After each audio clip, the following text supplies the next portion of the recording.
the head go? Up. Did it go to the side? No. Did it go down? No. Where do we want the head to go every single time? Up. Up. Celebrating 25 years of excellence, advancing the science of tackling safety and performance since 1997. The Hosea Method. He was hit with his shot. Incredible. Once again, watch.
Keep your head up!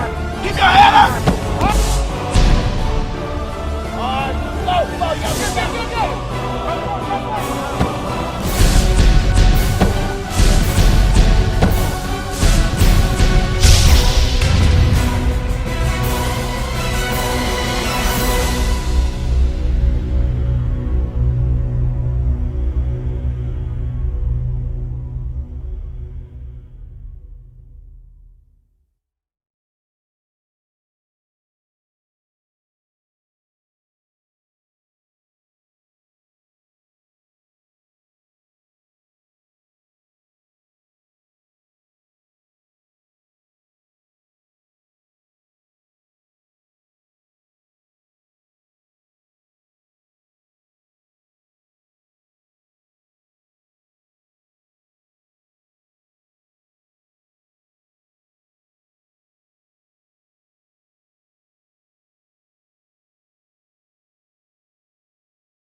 In order to change an existing paradigm, you do not struggle to try and change the problematic model. You create a new model and make the old one obsolete. Richard Buckminster Fuller, owner of 24 Patents. The problem.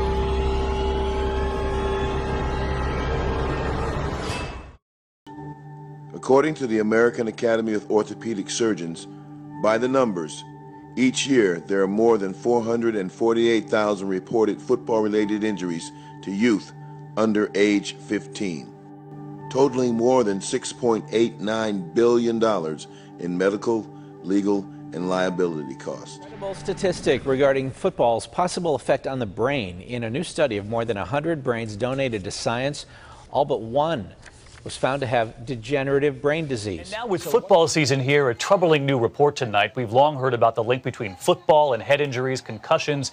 And tonight, a new study finds the risks are even greater than we imagined. Alzheimer's, Lou Gehrig's disease, a startling reality check just as the season kicks off. It's traditionally a big week for high school football. But for many parents and kids, a strong debate continues over the risks and rewards of the game.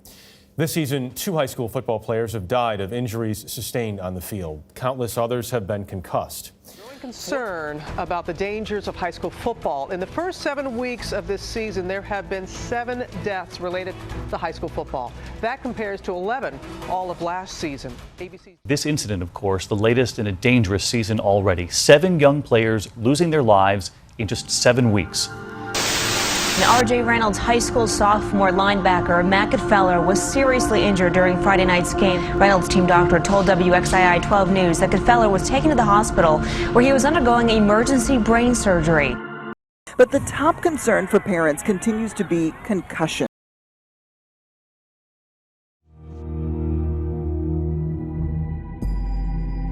The trauma team came out and explained to me what was going on. Said that he had broken his neck. Before the game even started, I was with my girlfriend at the time. I just had this weird feeling that something was going to happen. She was really good to me. Like the first few months this happened, but I guess she got kind of bored and she just didn't want to be confined. We just went our separate ways. There are several people's lives that were affected by that one play. When I was in ICU, I flatlined twice. We almost lost Chris on 3 separate occasions.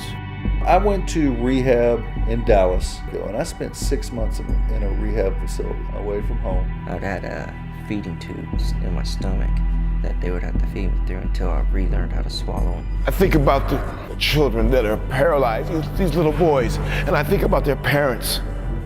And I can only imagine the first thought is, I can't die now. I can't die now. Because who's going to look out for him if I'm gone? That's what we're talking about.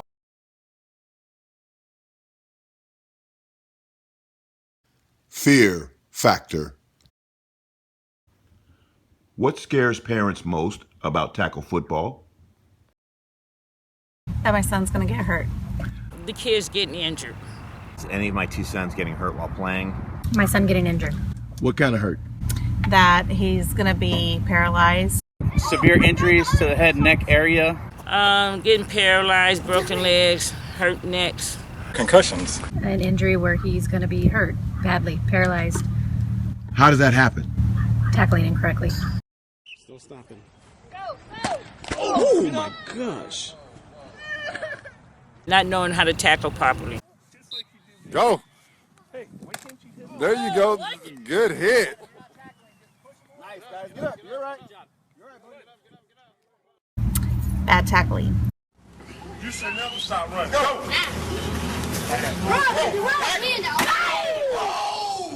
They happen when you don't know how to tackle correctly. Okay. Plain and simple. Oh, wow. Why you guys knock each other out? Why you guys? What scares players most about tackle football?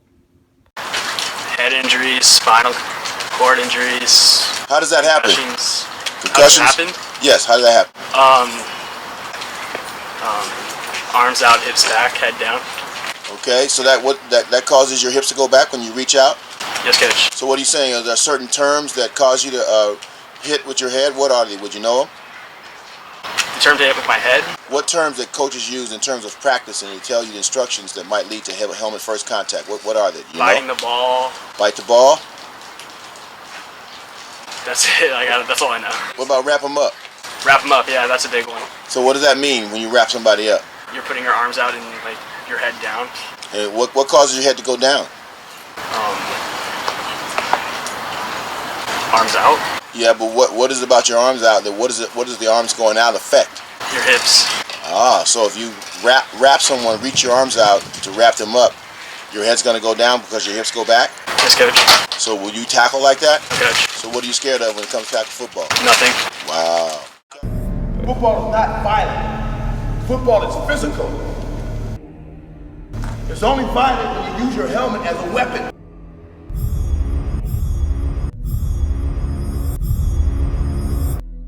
I'm not talking to a group of people. I'm not talking to a squad. I'm talking to you. Because today, you matter more to me than anybody else on the planet Earth. You. This is about you. When I'm talking, who am I talking to? When I'm talking to him, who am I talking to? When I ask you who I'm talking to, I want everybody's mouth to move. Everybody has to know how to tackle. Because it's instant offense and it's instant defense. It's an interception or a fumble. And guys on offense have to know how to tackle better than the guys on defense because they do it the least. And that moment when you do it wrong can cost you your very life. The way that we've been tackling and all kinds of people have tackled, I'm surprised we haven't had more stretchers out here. I guess we just got lucky. We've been getting lucky. There's time to have a standardized tackling progression all across the board. Right now, tackling is a Heinz 57 approach. Whatever your grandfather taught your dad, that's what he taught you, so that's what you're teaching them. But we know now that's antiquated. There's things that are dangerous. So number one is educate the coaches. The best teachers are great students first. I knock my knees. My toes are out like a penguin. And I'm rolling my bone over. I don't have an arch. So my bone's on the ground. And I'm pressing my heels down. And I'm sinking my hips.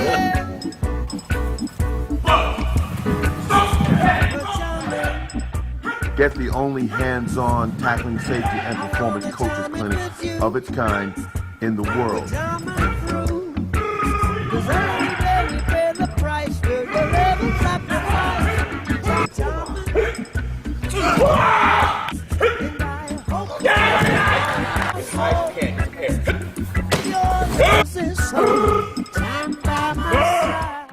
Where coaches learn how to identify, eliminate, and replace the physical mechanisms,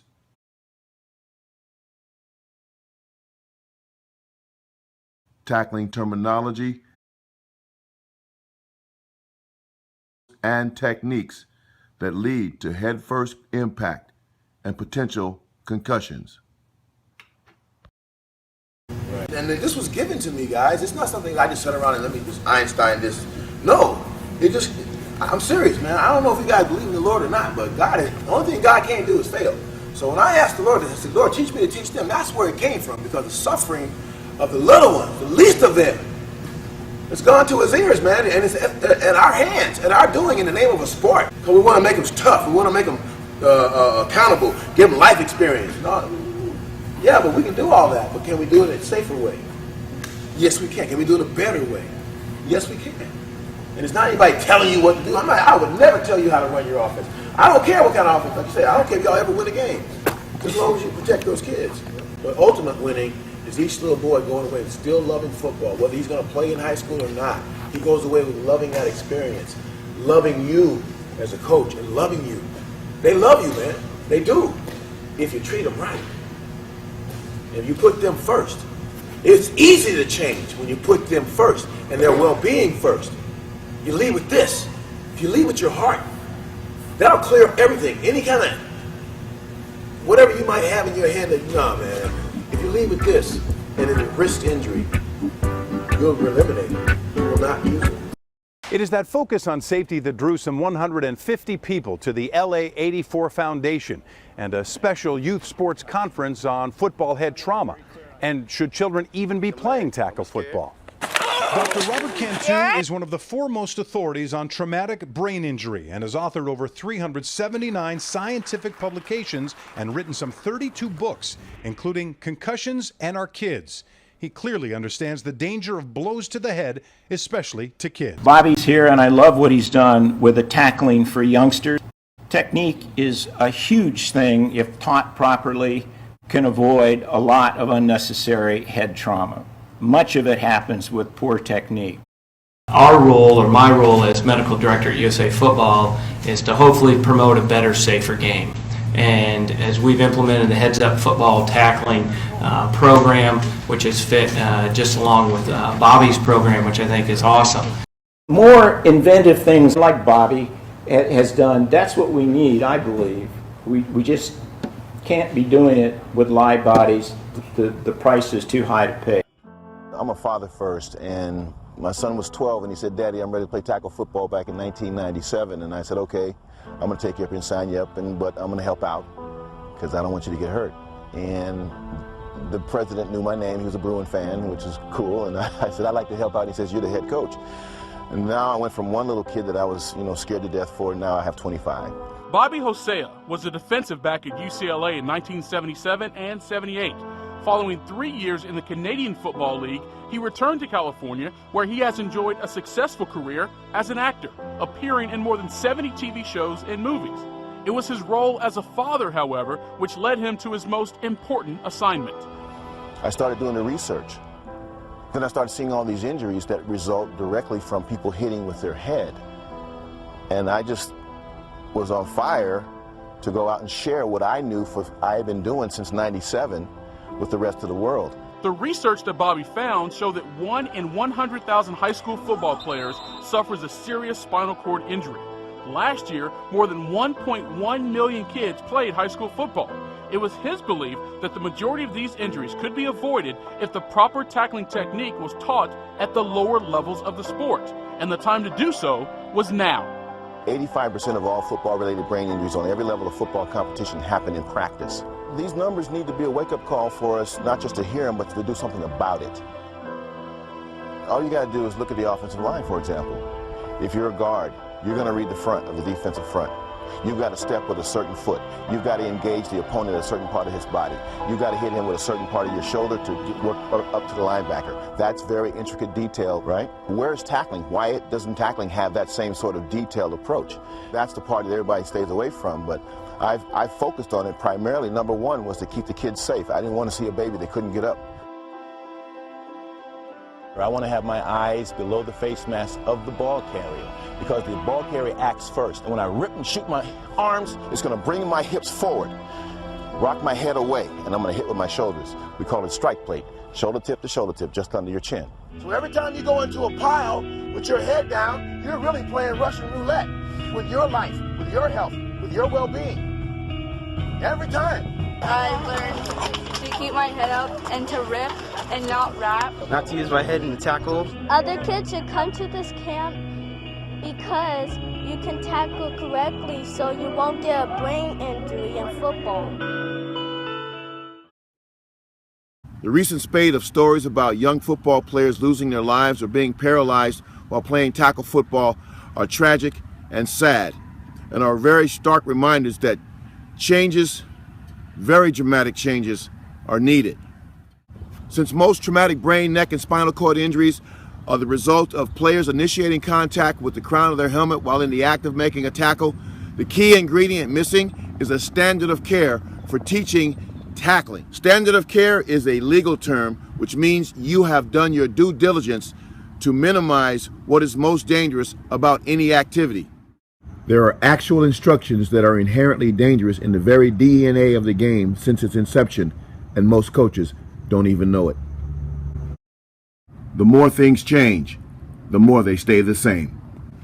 And in tackle football, the most dangerous aspect of the sport is making a tackle, but it can be made less dangerous if coaches knew how to readily identify, eliminate, and replace the physical mechanisms, the tackling terminology, the tackling drills, and tackling techniques that lead directly to crown first impact or helmet exposure to contact while a defender is in the act of making a tackle. In 1997, while my son was playing his first year of tackle football, I was no different than any other parent. I was deathly afraid of my son getting hurt to the point where he couldn't get up off the ground. So I created a tackling technique called the dip and rip sticks words to play by 12-step tackle progression.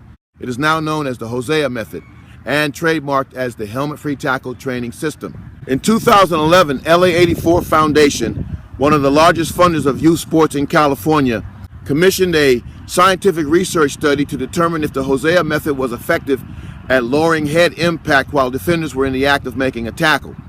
The result of that phase 1 study showed that the Hosea method removed 100% of the crown